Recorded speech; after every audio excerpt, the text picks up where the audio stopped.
मुश्किलात में हर गुजरते दिन के साथ जो है इजाफा हो रहा है। अभी हम जो है कोयटा ट्रेन हाईजैक के सदमे से बाहर नहीं आए थे कि आज जो है जनूबी वजीरिस्तान में जुम्मे की नमाज के वक्त मस्जिद में बॉम्ब ब्लास्ट होता है और इस दफ़ा जी है ब्लास्ट रिमोट कंट्रोल से किया जाता है। हम दहशत गर्दों को मारने के लिए कोयटा की तरफ भागते हैं तो ये जो है वजीरिस्तान में हमला करते हैं, हम वजीरिस्तान में इनको ख़त्म करने के लिए भागते हैं तो ये पंजाब में अटैक करते हैं, हम इनकी तरफ पंजाब में भागते हैं तो ये KPK का रुख कर लेते हैं। इनको मसला क्या है, आखिर जो दहशत गर्द है पाकिस्तान से क्या डिमांड करे? अगर इस वक्त हम अपनी पॉलिसीज़ की बात करें, दहशत गर्दी ख़त्म करने की बात करें तो इस वक्त सबसे बड़ा हमारा दोस्तों जो चैलेंज है वो पाकिस्तान को टेररिज्म से फ्री बनाना थी। लेकिन उन्होंने कंट्रोल किया, उन्होंने डायलॉग किए, उनको पता था कहाँ कहाँ से दहशत गर्दी आते, उन्होंने कंट्रोल किया। हमारा कोई कंट्रोल, आज आप हम मस्जिद में नमाज़ पढ़ते हैं, बाहर 5 से 6 पुलिस वाले खड़े होते हैं, वो हमारी हिफाजत कर रहे होते हैं। हम खुद कह रहे होते हैं यार क्या हम अगर मस्जिद में अल्लाह की इबादत करने के लिए हम अगर नहीं जा सकते, उसके लिए भी सिक्योरिटी की ज़रूरत है, तो फिर हमें आज़ाद ही नहीं होना चाहिए था ना। तो फिर तो वही बेहतर था, अंग्रेज़ होता और वो हमारे ऊपर कब्ज़ा कर लेता। उसने भी हमें यही पाबंदी करनी थी ना, हमारे मज़हब के ऊपर हमारे पाबंदी लगा, बाकी खाना पीना तो उसने भी देना था।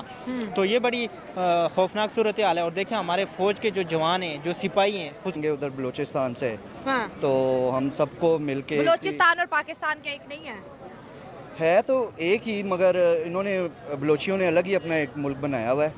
तो मगर आप सही कह रही हैं, एक ही मुल्क है ये, मगर उधर ज़्यादा दहशत गर्द हैं जो कि पाकिस्तान में आ जाते हैं उधर से, तो फिर इधर आके दहशत गर्दी करते हैं, फिर पाकिस्तानियों का भी नाम ख़राब होता है। तो इसलिए हम सबको मजम्मत करनी चाहिए।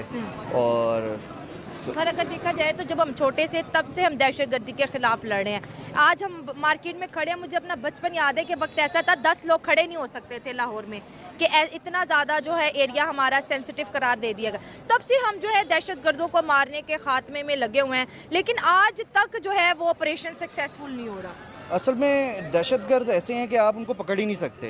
उन्होंने जैकेट्स पहनी होती हैं और एकदम से वो जाके हमलावर हो जाते हैं, तो आवाम तो उनको कोई भी नहीं पकड़ सकता। तो बस पहले से छोटे जो 6-6 साल का बच्चा मस्जिद जाता है, वहाँ पे कोई भी आए और इजीली कर सकता है और करेगा तो हज़ारों के। कोयटा अटैक की बात करें तो यहाँ पर और जितनी जो है शहादतें सामने आ रही है, ये अमेरिका में 9/11 से बड़ा वाक़या है। अमेरिका ने उसका बदला लेने के लिए 2 बड़ी कंट्रीज। आप सच बताओ, बच्चे स्कूल जाते हो या नहीं? यस। कौन से स्कूल जाते हो? गवर्नमेंट। गवर्नमेंट। आप स्कूल जाते हो? जी जाता हूं। कौन से? गवर्नमेंट। आप जाते हो? कौन सी क्लास में? गवर्नमेंट। कौन सी क्लास? 4 में। 4th क्लास में। पाकिस्तान के प्राइम मिनिस्टर का क्या नाम है? कायदे आज़म। पाकिस्तान के प्राइम मिनिस्टर का क्या नाम है? ऑफिसर। हाँ, कायदे आज़म। पाकिस्तान के प्राइम मिनिस्टर वजीर आज़म का क्या नाम है? इलामा इकबाल। इलामा इकबाल। आप बताओ। हाँ, इमरान खान। इमरान खान। आप बताओ। इमरान खान।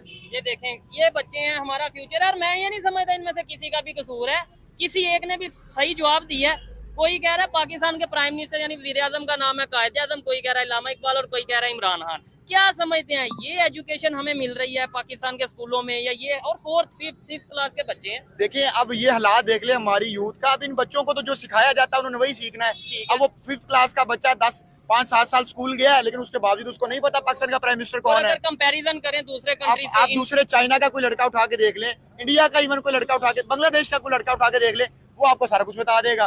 तो पाकिस्तान का जो तालीमी निजाम है वो आपके सामने ही है। उसके बाद जो पाकिस्तान की इकोनॉमी के हालात है वो भी आपके सामने है।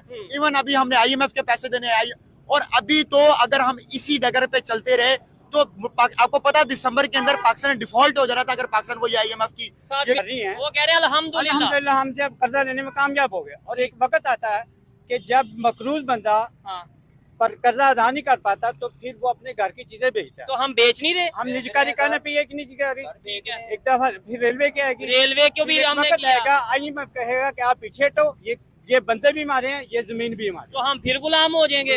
तो हमें क्या फायदा 1947 में आजाद होने का, पाकिस्तान बनाने का? मतलब अगर हम फिर से ऐसे गुलाम हो जाते हैं। सर जी हम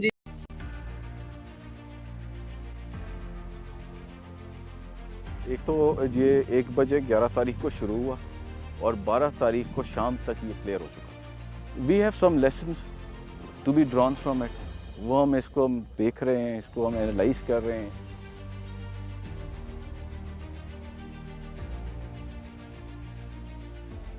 इंडिपेंडेंट उर्दू की टीम इस वक्त मौजूद है उस मुकाम पर जहां पर जाफर एक्सप्रेस जो कि आत्मघाती हमला किया। हालांकि पाकिस्तानी सेना इस हमले में सिर्फ 5 जवानों के मारे जाने की बात कह रही है। बलूच लोगों का ये असंतोष आज का नहीं बल्कि इसकी जड़ें आज़ादी के समय की हैं। दरअसल बलूचिस्तान खुद को आज़ाद देश के तौर पर देख रहा था, लेकिन 1948 में पाकिस्तान ने जबरन इसे खुद में मिला लिया। बलूच नेशनलिस्ट इसे अवैध कब्जा मानते हैं और तब से अलगाववादी आंदोलन चल रहे हैं। प्राकृतिक संसाधनों से अटे होने के बावजूद बलूचिस्तान की आर्थिक स्थिति बेहद खराब है।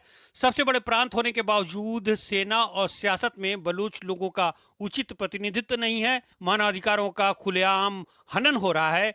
बलूचिस्तान की आज़ादी का समर्थन करने वालों को अक्सर गायब कर दिया जाता है। बलूची भाषा के अस्तित्व पर भी खतरा मंडरा रहा है। इन्हीं मांगों को लेकर बीते कुछ वर्षों से आंदोलन हिंसक हो चुका है। Balochistan liberation army gas pipeline, सेना और दूसरे सरकारी प्रतिष्ठानों पर हमला करती है, जबकि बलूच नेशनलिस्ट मूवमेंट कूटनीतिक तरीके से अपनी आवाज बुलंद करता है। हाल के हमलों में टीटीपी और बलूच आर्मी साथ दिखे हैं।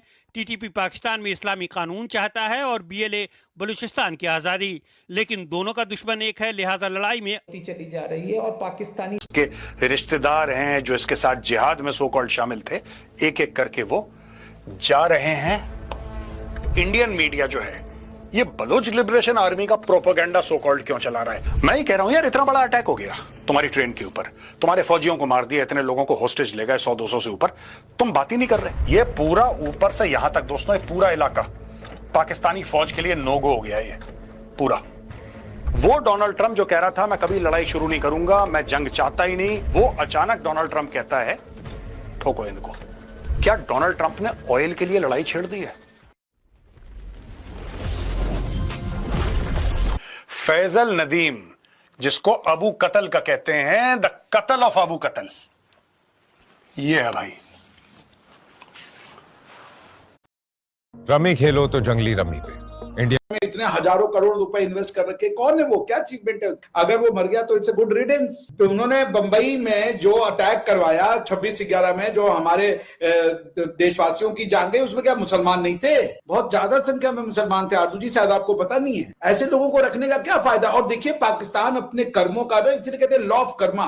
आज मैं आपका ही आज तक पे सुन रहा था, आप जिसमें अभी गई थी ना वो आज तक वाले चैनल पे, मैं आपको सुन रहा था और कुछ पाकिस्तानी पैनलिस्ट को भी सुन रहा था मैं। वो अब दुहाई दे रहे हैं कि हम तो टेररिज्म को वो करते हैं, क्या नाम है, कंडेम करते हैं, कॉन्स्टिट्यूशन की बातें करते हैं, ये जब हम कह रहे थे तब तो तुम टेररिज्म को अपनी इंस्ट्रूमेंट ऑफ स्टेट पॉलिसी बना रखे थे। तब तो तुमने क्या ये डिवाइस पॉलिसी में सिक्योरिटी स्ट्रेटेजिक पॉलिसी थी कि ब्लीड इंडिया बाय 1000 कट्स। अब क्या हुआ bleed India by 1000 cut? Now you are paying for the same thing. Law of karma बड़ा ब्रूटल होता है। लॉ ऑफ कर्मा को आप बातें करके आरजू जी मूर्ख नहीं बना सकते। आज हर वो चीज जो आपने भारतवर्ष में की, वो हर चीज आपके ऊपर आज कश्मीरियों को आपने भड़काया और कश्मीरी क्या क्या कहते थे, आज वहां पे मैं देखता हूं बलूच भाई बहन आपके खिलाफ वही बोल रहे हैं। आज मैंने सुना कि पख्तूनख्वा में आपने शुरू किया ऑपरेशन बदर। मैं हैरान हो गया। जो मेरी अंडरस्टैंडिंग है ऑपरेशन बदर is a very meaningful word for Muslims. तो वो जंगे बदर जो है आप उसकी कंपेयर इससे कर रहे हो? कौन है ये पख्तूनख्वा के लोग? ये आपके लोग नहीं है। और आपने जो 4 पॉइंट्स लिखे हैं, उन 4 पॉइंट्स की अचीवमेंट ये है कि हम जो है वो फिजाई और जमीनी दोनों हमला करेंगे। कौन सा टेरर ऑपरेशन होता है जिसमें गनशिप्स यूज होती हैं? आप हवाई जहाज से लेकर के अटैक करोगे, मिसाइलें मारोगे अपने लोगों के ऊपर, तो फिर उसके बाद पीटीएम नहीं खड़ी होगी। मैं वो बोलना नहीं चाहता, आपका चैनल है, आपको पता ही है कि ये जो दहशतगर्दी है, लोग नहीं खड़े होंगे। आपको समझ में ही नहीं आ रहा कि force is not a solution, force is not a solution. मगर somehow some people in Pakistan have lost their mind. उनको लग रहा है इसको मार दो, उसको मार दो, तो इससे जो है वो सोल्यूशन हो जाएगा। अरे भाई, औरंगजेब ने 8 लाख की सेना लेकर के 25,000 के मराठों से लड़ने आ गया था वो, और वो 20 साल में बैंकरप्ट हो गया, वो खत्म हो गई, मुगल सल्तनत गिर गई। उसके बाद औरंगजेब के बाद मुगल कभी पनपे ही नहीं। 1707 में वो मरा और 1757 तक मुगल एम्पायर वाज वैनिश्ड। और वो जो 20 साल और 30 साल जो थोड़ा बहुत वैनिश एम्पायर, तो थोड़ा बहुत मुगल एम्पायर बना था, वो मराठाओं ने जीत लिया था। क्यों? क्योंकि अगर आप किसी की खाल उधेड़ लोगे, छत्रपति चंपाजी महाराज जी की खाल उधेड़ ली खाली, लेगी तो अपना रिलीजन परिवर्तित कर तो